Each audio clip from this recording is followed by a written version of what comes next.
बहुत समय पहले की बात है। एक दिन रमेश सरपंच के बगीचे में साफ सफाई का काम कर रहा होता है। पूरा दिन मेहनत करने के बाद जब वो रात को वापस आता है, आप हाथ मुंह धो लो, मैं जब तक खाना लगाती हूँ। माँ, आज आपने खाने में क्या बनाया है? आज बना है आलू गोभी। क्या माँ, जब देखो आलू गोभी।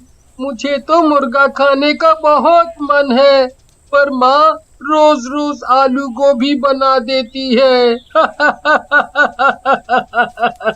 ठीक है, आज ये आलू गोभी खा लो, कल मैं मुर्गा ले आऊंगा, फिर खूब पेट भर कर खाना। काफी रात हो जाती है, सब लोग सो जाते हैं। उसके बाद एक भूत उनके घर में घुस आता है और ऐसे घूम रहा होता है जैसे किसी की तलाश में है। ये इस गांव का आखिरी घर था, पर अब इस घर में भी कोई मुर्गी नहीं है।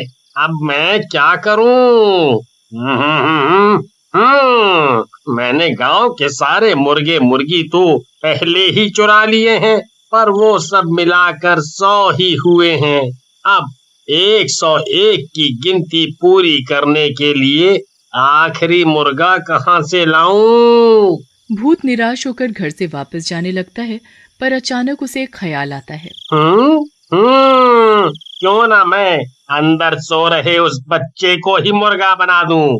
ऐसे मेरे पूरे 101 मुर्गों की गिनती पूरी हो जाएगी। भूत दोनों में से राहुल को गोद में उठाता है और हवा में उड़ता हुआ घर से बाहर निकल आता है। राहुल इतनी गहरी नींद में होता है कि उसे पता ही नहीं चलता कि उसे किसी भूत ने उठा लिया है। भूत उड़ता हुआ उसे एक घर में ले जाता है। उस घर में बहुत से मुर्गे मुर्गियां पिंजरों में बंद चिल्ला रहे होते हैं। उसके बाद भूत राहुल को जमीन पर लिटा देता है और उसके चारों तरफ लाल रंग का घेरा बना देता है। शैतानों के शैतान, ये है आपका नया मेहमान। भूत घेरे के चारों तरफ गोल गोल घूमने लगता है और राहुल के ऊपर जादू करने लगता है। कुछ देर बाद राहुल एक मुर्गे में बदल जाता है। राहुल अपने पैरों की तरफ देखता है, पर उसके पैर तो पंजों में बदल चुके होते हैं।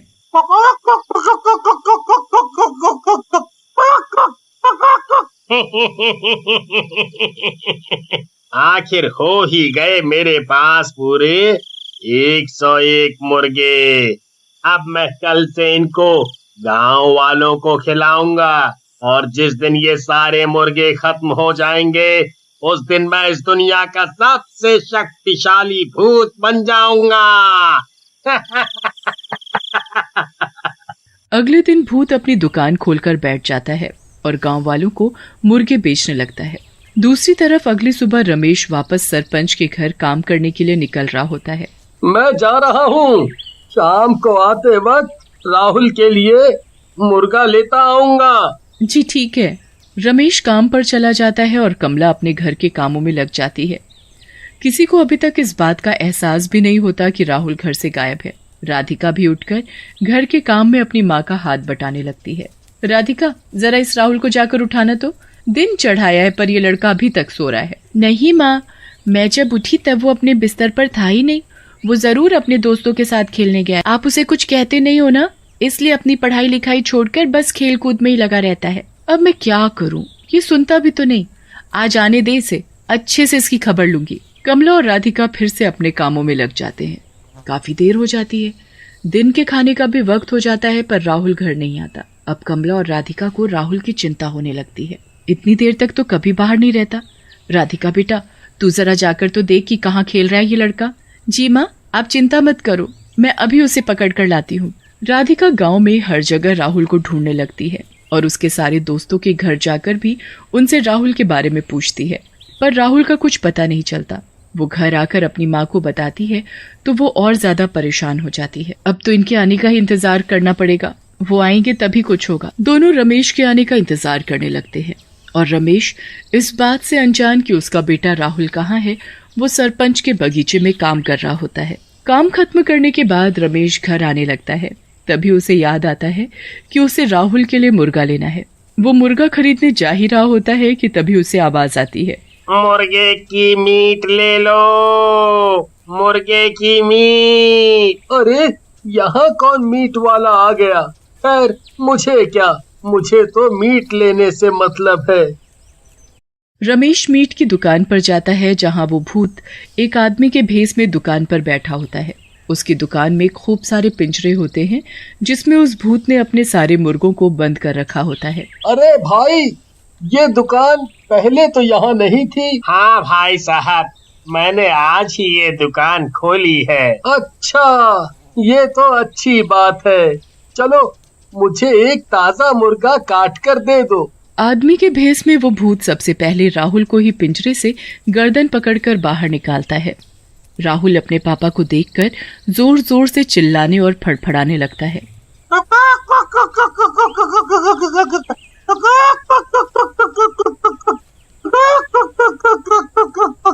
रमेश को कुछ अलग सा महसूस होता है। उसका बिल्कुल मन नहीं मानता कि वो उस मुर्गे को कटवाए। अरे भाई साहब, आप इसे काटो मत, मैं इसे घर जाकर खुद काट लूंगा।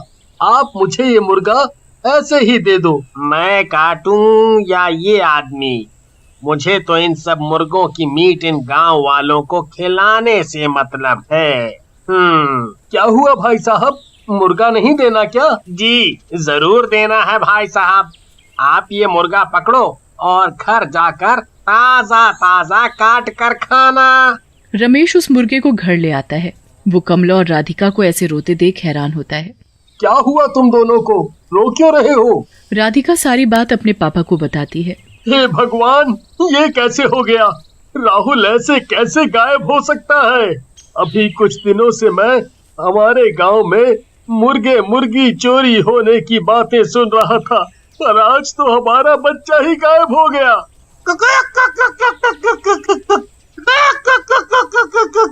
ये क्या ले आए? मैं तो आज राहुल के लिए ही मुर्गे का मीट लाने वाला था, पर पता नहीं क्यों जब दुकान वाला इस मुर्गे को काटने लगा तो मुझसे देखा नहीं गया, इसलिए मैं इसे जिंदा ही घर ले आया। अब इसे यहीं छोड़ो और अपने राहुल को ढूंढो। रमेश और कमला सुबह होते ही वापस राहुल को ढूंढने निकल पड़ते हैं, पर पूरे गांव में राहुल का कुछ पता नहीं चलता। वो निराश होकर घर वापस आते हैं तो उनका मुर्गा उछलता हुआ खुशी से उनके पास आकर चिपकने लगता है। क्या मुसीबत है ये, हटाओ इसे मेरे पास से। एक तो मेरा बेटा नहीं मिल रहा और ऊपर से ये मुसीबत। बहुत दिन गुजर जाते हैं पर राहुल का कुछ पता नहीं चलता। यहाँ भूत रोज दिन में अपना भेष बदलकर अपनी मुर्गे की दुकान खोलकर बैठ जाता है और जादू किए हुए मुर्गों का मीट लोगों को बेचने लगता है। काफी दिन हो जाते हैं और भूत के सारे मुर्गे खत्म हो जाते हैं, पर अभी भी उसमें वो शक्ति नहीं आती जो आनी चाहिए थी। कुछ तो गड़बड़ है। मैंने तो पूरे 101 मुर्गों की बलि देकर लोगों का उनका मीट खिलाया है, फिर मुझ में वो शक्ति क्यों नहीं आ रही? आखिर कहाँ कमी रह गई? भूत यहाँ वहाँ घूमने लगता है और उसे अचानक राहुल के बारे में याद आता है कि उसने बस उसी मुर्गे को बिना काटे बेच दिया था। कहीं वो बच्चा जिसे मैंने मुर्गा बनाया था वो अभी तक जिंदा तो नहीं? कहीं ऐसा तो नहीं कि उस आदमी ने उसे मारा ही ना हो? आज अमावस की रात है। मुझे उस मुर्गे को रात 12 बजे से पहले ढूंढना होगा, वरना वो अपने असली रूप में आ जाएगा और मेरी सारी मेहनत बर्बाद हो जाएगी। भूत उस मुर्गे को ढूंढने निकल पड़ता है, पर वो मुर्गा तो मजे से अपने ही घर में खेल रहा होता है। अब तो रमेश, कमला और राधिका सब उस मुर्गे को प्यार करने लगे थे। भूत सारे गांव में ढूंढने के बाद आखिरकार रमेश के घर पहुंच जाता है और मुर्गे को देखकर बड़ा खुश होता है। भूत घर में घुसकर मुर्गे को दबोच लेता है। वो बुरी तरह फड़फड़ाने और चिल्लाने लगता है। मुर्गे की आवाज सुनकर सब बाहर आ जाते हैं और भूत को देखकर घबरा जाते हैं। तूने इस मुर्गे को क्यों नहीं मारा? तेरी वजह से मेरी सारी मेहनत बर्बाद होने वाली थी। इस मुर्गे को छोड़ दो, ये हमारा है। कभी नहीं, कभी नहीं। भूत मुर्गे को लेकर भाग ही रहा होता है, तभी मुर्गा उसके हाथ से निकलकर भाग जाता है। भूत उस मुर्गे के पीछे पीछे भागने लगता है। मुर्गा कभी पलंग के नीचे घुस जाता है। भूत उस मुर्गे को पकड़ने के लिए पूरे घर में भागने लगता है। इतने में 12 बज जाते हैं और वो मुर्गा अचानक राहुल बन जाता है। राहुल को देखकर सब लोग खुशी से पागल हो जाते हैं। वो भूत वहाँ से गायब हो जाता है। उसके बाद राहुल सारी बात अपने घर वालों को बताता है और सब खुशी खुशी रहने लगते हैं।